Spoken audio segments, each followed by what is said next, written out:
Do you struggle with groin pain?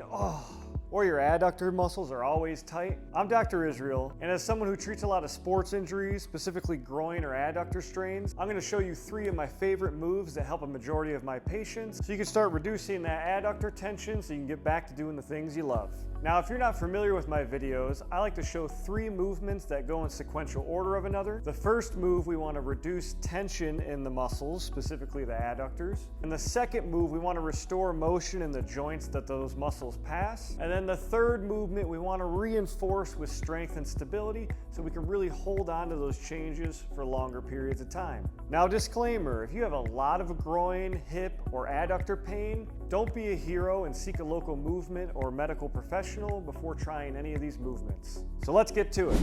So as mentioned, the first movement is gonna help reduce the tension in these muscles. So all we're gonna do is get in all fours or hands and knees position. And let's just say I'm gonna stretch out my left side first. I'm just gonna kick my left side straight. I already feel a little bit of pre-tension in these muscles right here. And then from here, we're just gonna simply rock back or bring our butt towards our heel until you feel that tension increasing even more. So for level 1, which most of you should be able to do no problem, we're just gonna sit back into that tension and simply hold this for a good 30 to 60 seconds.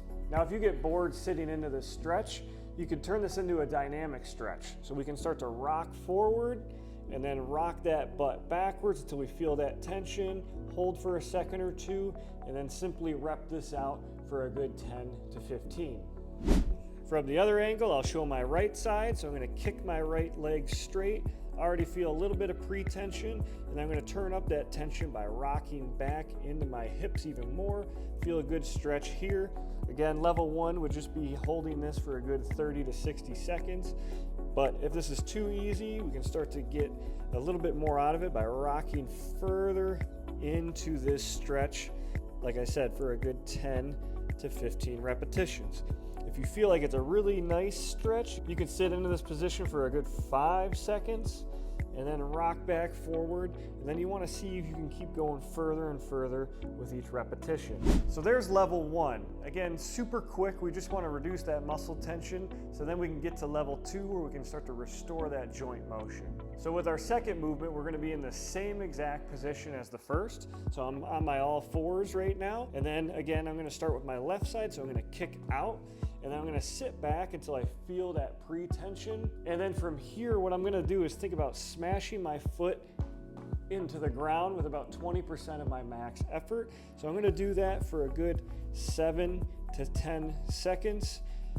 3, 2, 1. And then after, I'm gonna relax. And then I'm gonna think about driving my foot towards the ceiling. So this motion here, again, I'm trying not to shift through any portion of my body. I'm gonna hold for about 5 to 10 seconds. Ooh.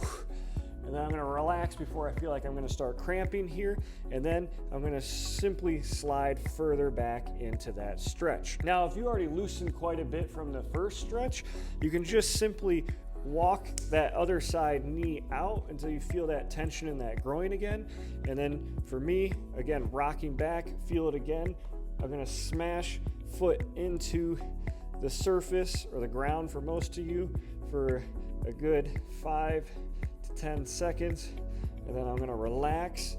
And then for me, I gotta bring my knee in just a little bit more. And after smashing that foot into the ground, you're gonna, again, bring that foot off the ground and try to hold for 5 to 10 seconds.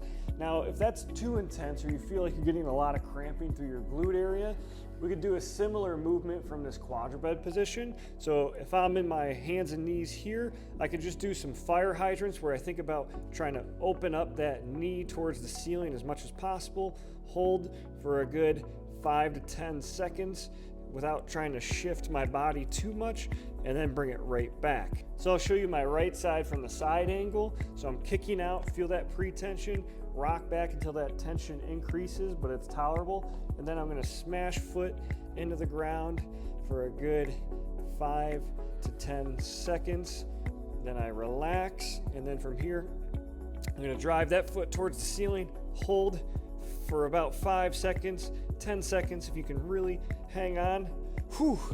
and then relax from there.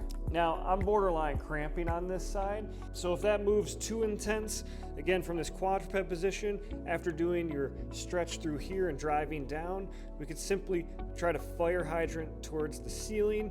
Again, try not to rotate too much through the spine, just trying to isolate that movement from the hips.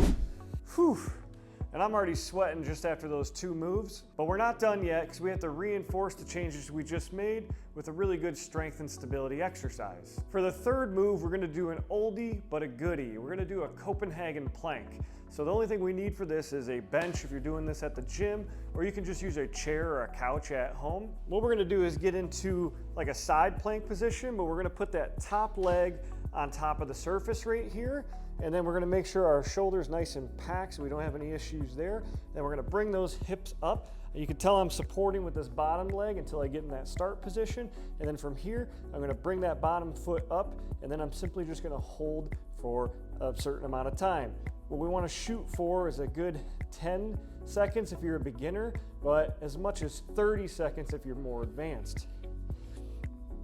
So just holding this until you start shaking. If you feel like you're already dipping or losing form, go ahead and quit, and then we could just do more sets instead of trying to blast through that movement, because that could actually cause more tension in the groin or adductor muscles. If you can only get about 10 seconds, then we're just gonna do it for 3 sets. So just get back up, get in that starting position, bring that bottom foot up, hold. Again, I'm shaking like the Dickens, but we're just gonna hold this for as long as we can. You can get to that 10 to 15 second mark, you're doing really, really good, and then you're just gonna bring it back down, and then you can repeat. And if you get super exhausted, you can just flip to the other side, so then you can go back and forth, giving the other side a break. So again, from the back, I wanna shrug down, really pack that shoulder so I don't get any issues here. I'm gonna help bring my hips up, and I'm gonna bring that foot up, holding here, again, just counting in my head for a good 10 to 15 seconds. For my more advanced people, you can hold this for a good 20 to 30 seconds if you can manage it. Whew. Now these Copenhagen planks seem pretty simple, but they can be tough for a majority of you. So let me show you a regression that you can do just to start strengthening those adductors before you can work your way up to it. So all we're gonna do is a similar movement, but without the elevated surface. So we're just gonna get into this side plank position from here. And then what we're gonna do is really drive this front foot into the ground, and then we're just gonna slowly bend this bottom knee. So basically we're doing a side plank, but just using this top leg here where I feel that adductor activation. You can probably tell by my voice, I'm starting to pant a little bit. It's a lot tougher than it looks. Again, just trying to hold it for a good 10 to 30 seconds, depending on your level of conditioning. And then if you need to, you can switch back and forth between sides. So found my position, driving foot in, bringing this one up. You can bring it up here if you need to. And then again, we're just simply gonna hold this. Whew. And there you have it, folks. There's 3 simple movements you can do to start reducing some of that groin and adductor tension. If you have chronically tight adductors or groin muscles, then this is something you should do almost daily, if not before your warm-ups at the gym. Now, if my philosophy makes sense to you, where we take 3 movements that help reduce tension in a certain muscle or body area, restore motion within that area, and then reinforce strength and stability, then leave a comment below what muscle group or body area you want me to do next. And if you have a tight SI joint, check out this video to start reducing some of that hip tension. And keep it moving.